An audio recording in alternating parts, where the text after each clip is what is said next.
BJP ने अपनी team में एक बड़ा बदलाव किया है। वो बड़ा बदलाव क्या है? वो बड़ा बदलाव है ये। अमित मालवीय का नाम आपने सुना होगा, तस्वीर देखी होगी। बीजेपी आईटी सेल के हेड थे अमित मालवीय, नए हेड बने हैं दीपक महस्के। ये है दीपक महस्के, नए आईटी सेल के हेड बनने के बाद देखिए जश्न हो रहा है। उनके यहां भी दीपक महस्के के समर्थक पहुंचे हुए हैं।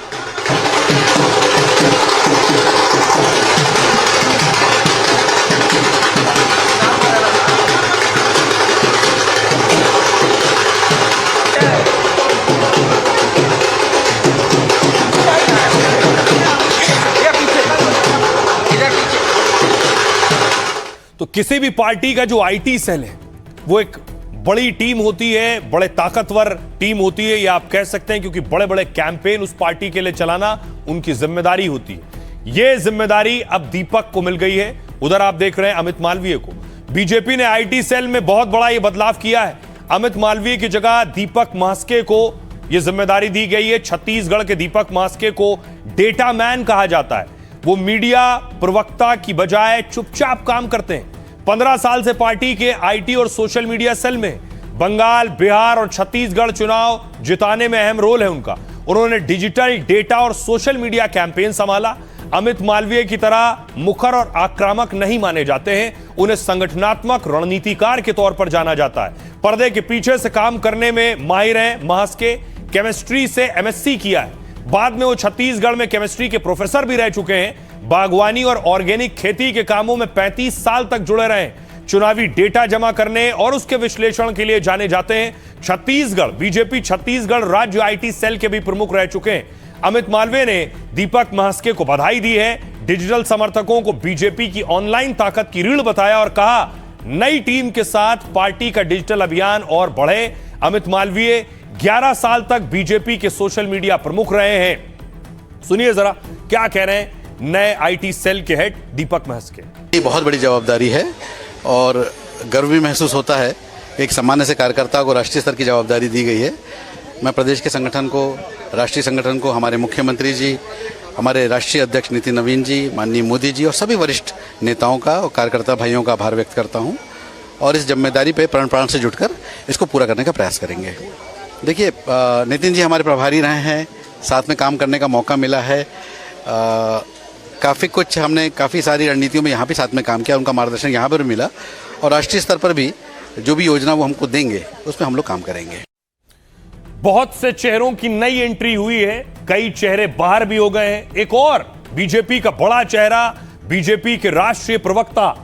जब चेहरों की एंट्री हो रही है तो एक प्रवक्ता का एग्जिट हो गया है। शहजाद पूनावाला ने पार्टी से इस्तीफा दे दिया है, सदस्यता से और राष्ट्रीय प्रवक्ता के पद से भी इस्तीफा दे दिया।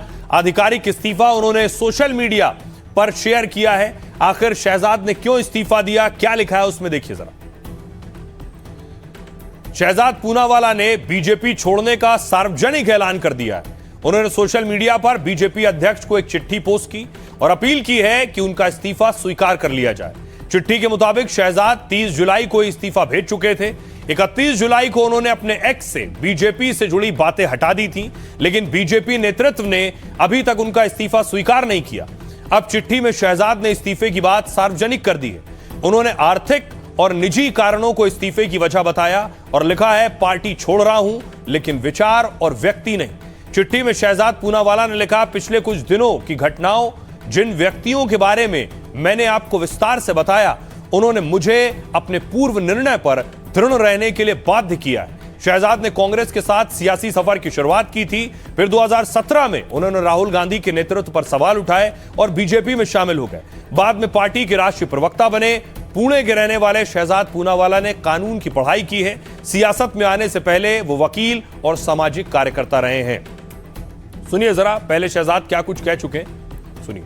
एंटी नेशनल कांग्रेस और ये राहुल बाबा ये एलओपी लीडर ऑफ ऑपोजिशन नहीं है। ये राहुल गांधी एलओपी मतलब लीडर ऑफ प्रोपेगेंडा और आईएनसी का केवल एक ही काम बन चुका है, बीबीबी भारत बदनामी ब्रिगेड बनकर राहुल गांधी के नेतृत्व में पी फॉर प्रोपेगेंडा फैलाना, दुष्प्रचार करना भारत के खिलाफ। शहजाद बीजेपी की मुखर आवाजों में रहे हैं और खासतौर पर कांग्रेस पर जब हमले की बात हो तो शहजाद ड्राइविंग सीट पर आ जाते थे। राहुल गांधी के खिलाफ चुनाव लड़ने की भी तैयारी थी। अब एक और बवाल चल रहा है, वो बवाल है प्रधानमंत्री नरेंद्र मोदी के एक बयान को लेकर।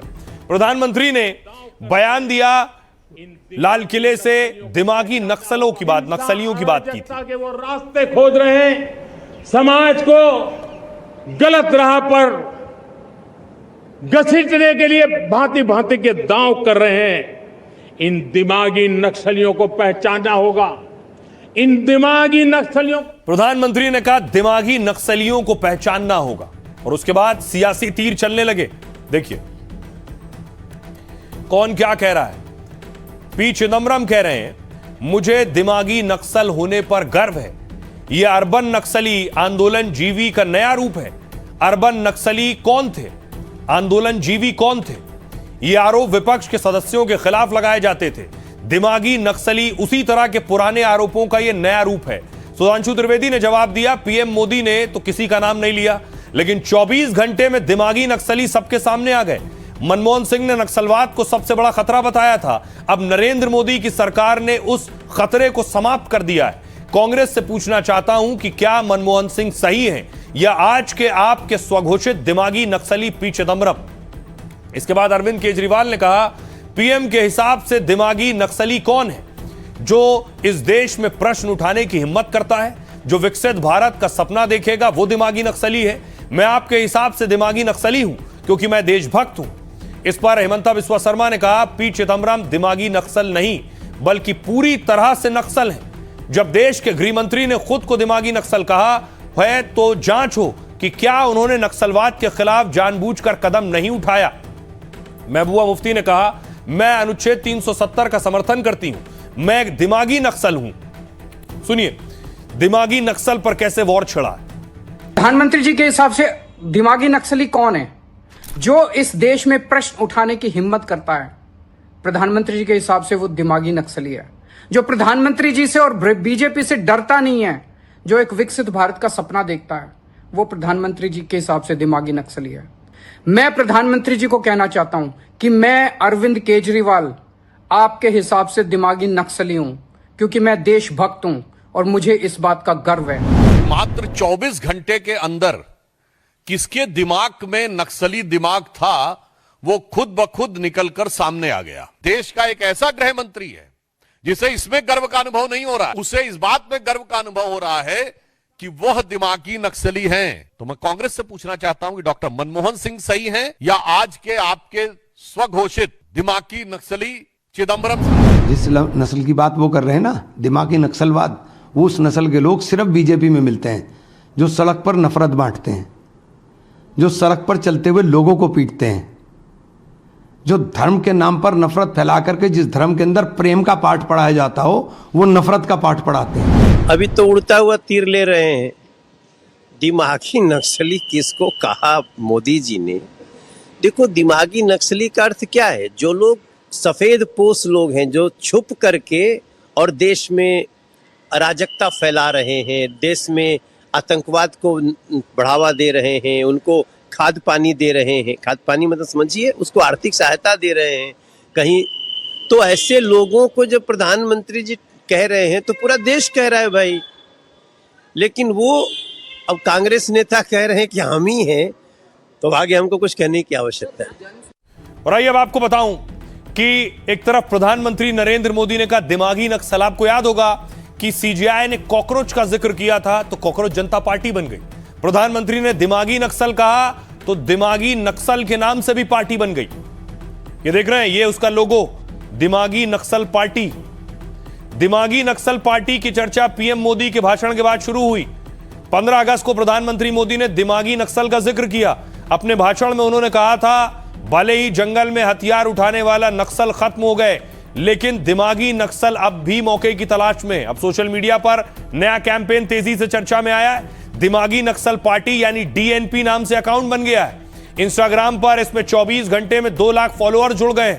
मौजूद जानकारी के अनुसार यह अकाउंट इसी महीने खोला गया, लेकिन अभी तक यह जानकारी नहीं है कि इसे कौन हैंडल कर रहा है, कौन चला रहा है।